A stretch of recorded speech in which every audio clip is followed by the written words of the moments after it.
So I'm today having a go at the Kellee Wynne layer page course that I have been watching last week, but I have had a cold and so I haven't actually been doing it. So this is the first stage where we literally take a piece of paper and we play with paint and a brayer. So at the moment I've got white gesso on there, and then I've used some oil pastel to make a few marks, and now I've just got another colour of acrylic here. This colour is, oh, I can't see what it's called. It's a very nice colour anyway.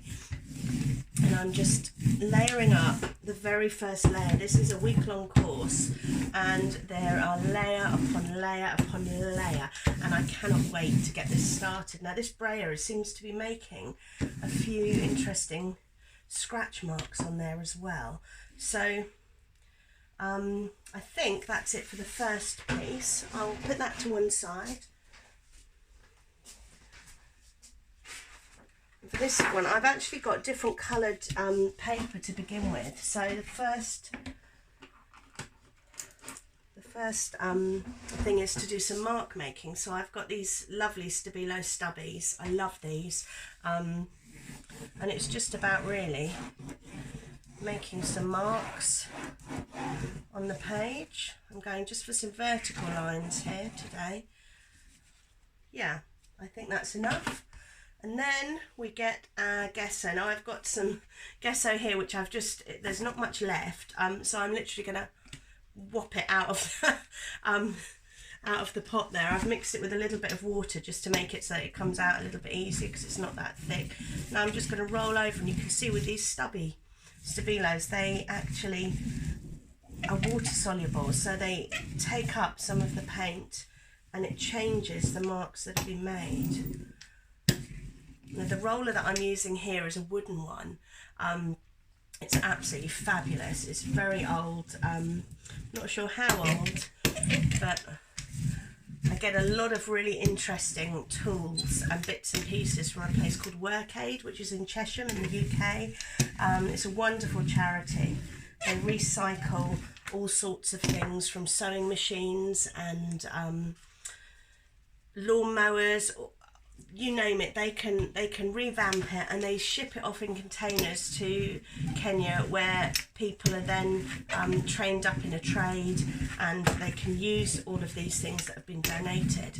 But all the kind of leftover stuff we can go in and buy. I'm just going to add a bit more gold there. Oh, yeah.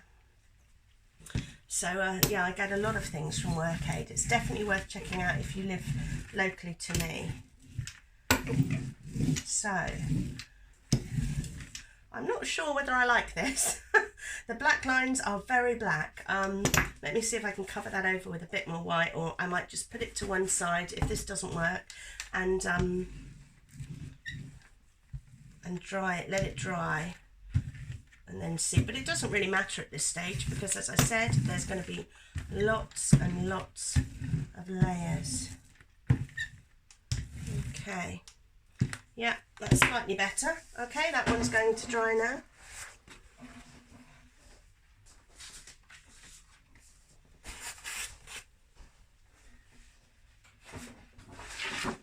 Right, nice piece of buff paper. So with this one, I'm going to go for a slightly lighter colour because I didn't like that black very much. So this time I'm going to just some different marks, some more rounded, and I'm going to just make some different shapes here. I always seem to go for odd numbers whenever I do anything. You can see I've got three of these. I don't know why I do that, I just do. I like odd numbers in art. It works for me. So I've got this paint which it's called Dogwood, and it's very similar to the shade of the paper. Oh, it's making some great noises there as it comes out. It's a kind of a light lilac kind of colour. You can see here I haven't washed the brayer, I'm just letting that, so I've got some of the black marks from the other paper, but hopefully it's all going to look fabulous. You can see these marks that I've made at the bottom are just coming through.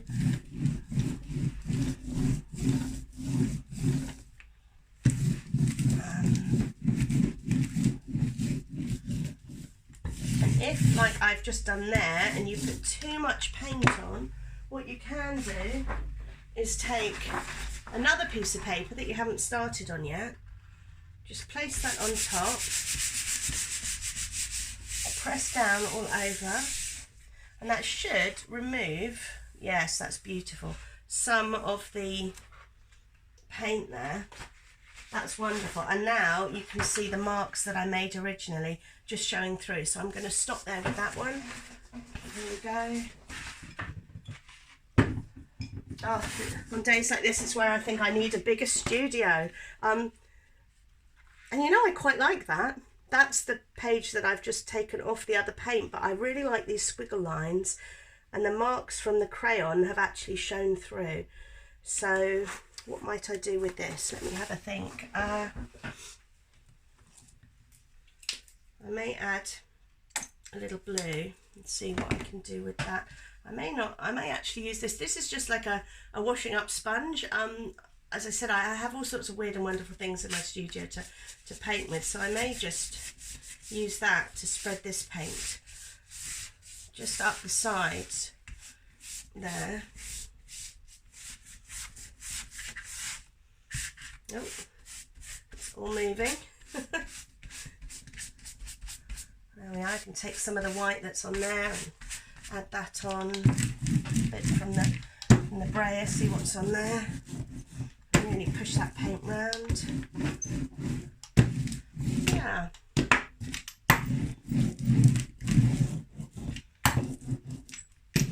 Well, that was an easy one. That one I think is finished as well.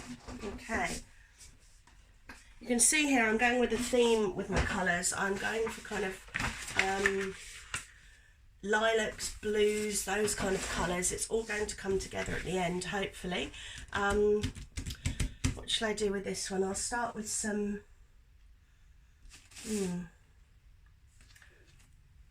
that's a nice colour. I'll start with that. I'm just going to make some marks.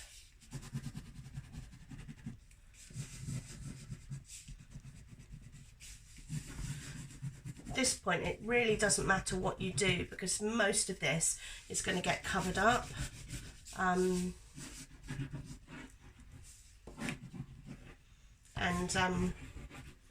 Again, I've done some different, there we are, different marks. So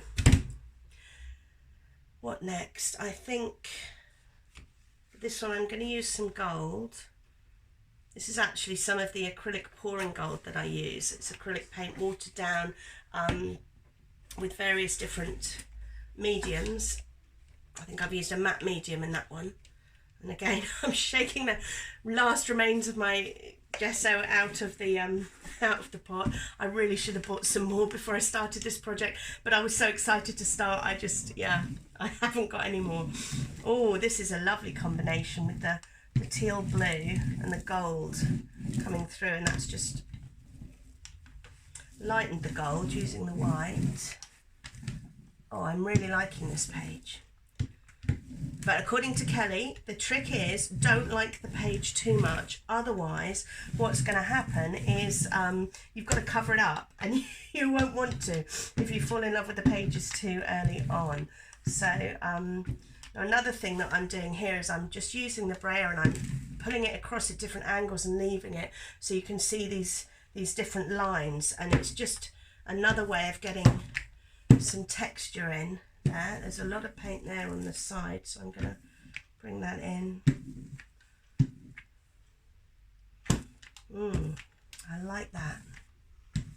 Oh yes, this could be my favourite page so far. I really like that, so that is probably time to stop. Anyway, I'm going to carry on with these pages and let them dry, and then I'm going to film the next stage for you. So yes, do look out for the next part of this video. Thank you very much.